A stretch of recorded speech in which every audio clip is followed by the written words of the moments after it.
अम्मी की बेटी होने का हक छीनेगी? भूल गई मेरी अम्मी की सौतन का गंदा खून हो तो? इबादत का थप्पड़ शो।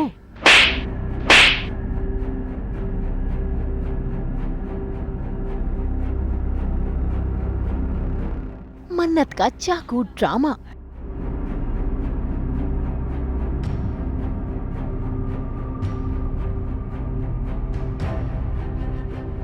पुलिस के आने से घर में मचा फिर से हंगामा।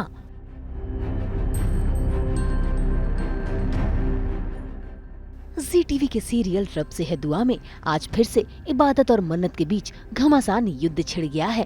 भाई इबादत ने तो तय कर लिया है कि वो मन्नत का काला चिट्ठा सभी के सामने खोलेगी और अब तो इबादत को ये भी पता चला है कि फरहान का कत्ल किसी और ने नहीं बल्कि मन्नत ने ही किया है। तभी तो सभी के सामने दोनों के बीच बहसबाजी होती है। मन्नत इबादत के हाथों थप्पड़ भी खाती है और फिर सामने आती है सच्चाई।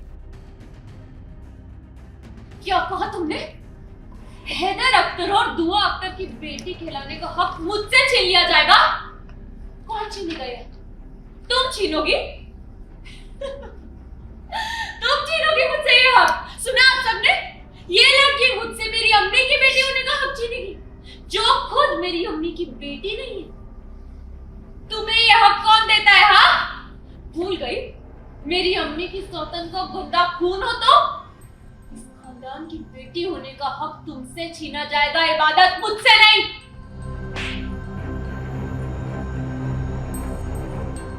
कौन किसकी औलाद कहलाने का हक रखता है वो खून डिसाइड की, तरबियत और तालीम तय करती है। और तुम अख्तर की बेटी कहलाने के लायक ही नहीं हो क्योंकि तुम एक खूनी हो। तुमने जोया को जरिया बनाया, एक बीवी के हाथों अपने शौहर का खून कराया। क्या खूब खेल खेला है मन्नत। ये सब सुनकर मन्नत के पैरों तले जमीन खिसक गई है और इबादत वो तो पूरे सबूतों के साथ आई है। फरहान की बीवी जोया को साथ लाई है। जैसे ही मन्नत जोया को देखती है और उसकी तरफ आगे बढ़ती है तो इबादत दोनों के बीच दीवार बनकर खड़ी हो जाती है। खैर मन्नत तो पूरी कोशिश कर रही है कि वो ये इल्जाम अपने सिर पर ना ले और ऐसे में सुभान इबादत का साथ देते हुए मन्नत को थमा देता है चाकू, ताकि उस चाकू के जरिए मन्नत ये साबित कर सके कि वो कातिल नहीं है। ये सब झूठ है, मैंने कुछ गलत नहीं किया है। मैंने जोया को नहीं बहकाया, मैंने फरहान को नहीं मरवाया। सुभान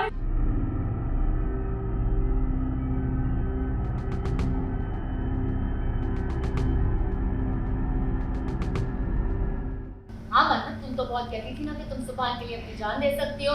दे दो अपनी जान। वैसे भी जेल जाने से तो बेहतर ही है, इस तरह तुम अपने आप को बेगुनाह भी साबित कर लोगी। ले लो अपनी जान, काट दो अपना गला। जोया के कहने के हिसाब से मन्नत फरहान के खून में इन्वॉल्व है। मन्नत ने ही जोया को उकसाया था फरहान को मारने के लिए। तो ये एक बहुत ही बड़ी बात है। इबादत ने आज तक मन्नत को माफ़ किया है, पर इस बार उसने किसी की जान लेने की कोशिश नहीं की है। इस बार इसने किसी की जान एक्चुअली ली है, तो इस बार इबादत उसको माफ़ नहीं करेगी। पुलिस में अरेस्ट कराने के लिए कॉल करती है, पर और इस बार सुभान भी मन्नत के खिलाफ है। मन्नत का सारा सच सुभान के सामने आ चुका है और इबादत के साथ खड़ा है सुभान। मतलब उसे सब कुछ रियलाइज़ हो चुका है कि अभी तक क्या चल रहा था।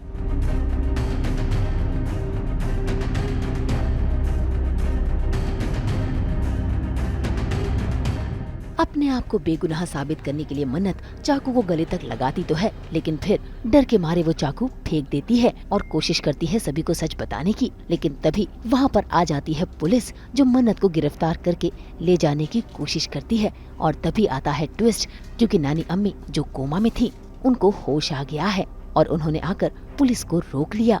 इतना ही नहीं, मन्नत को बेगुनाह भी बताया। ये सुनकर इबादत हैरान तो है, लेकिन ये सच नानी अम्मी जोया के जरिए सभी को बताना चाहती हैं। झूठ बोल रही है बेहुदा लड़की, सरासर झूठ बोल रही है। ये सब जिसके दबाव में आकर कह रही है ना, वो कोई और ही है। उसका नाम सुनकर तुम सब यहाँ पर हैरान हो जाओगे।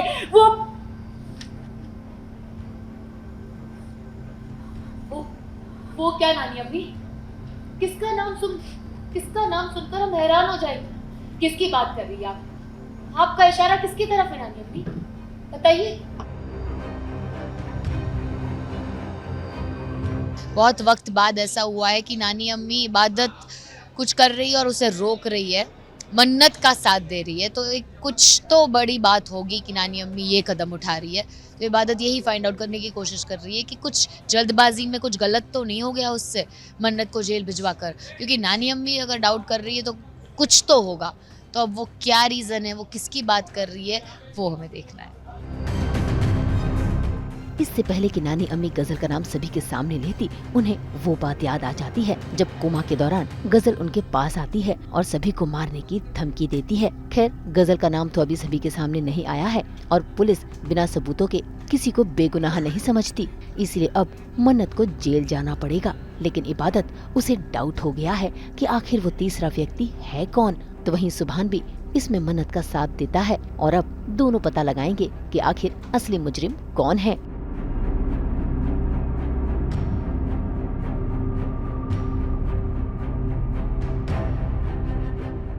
मुंबई से आलोक दुबे के साथ ब्यूरो रिपोर्ट।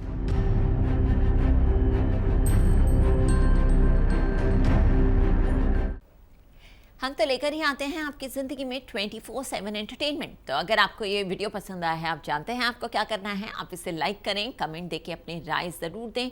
ऐसे ही एक्सक्लूसिव कंटेंट के लिए हमारे चैनल को सब्सक्राइब ज़रूर करें। अगर आप यही वीडियो फेसबुक पर देख रहे हैं तो हमारे फेसबुक पेज को भी फॉलो करें। नाम तो आप सब जानते ही हैं, सास बहू और बेटियाँ।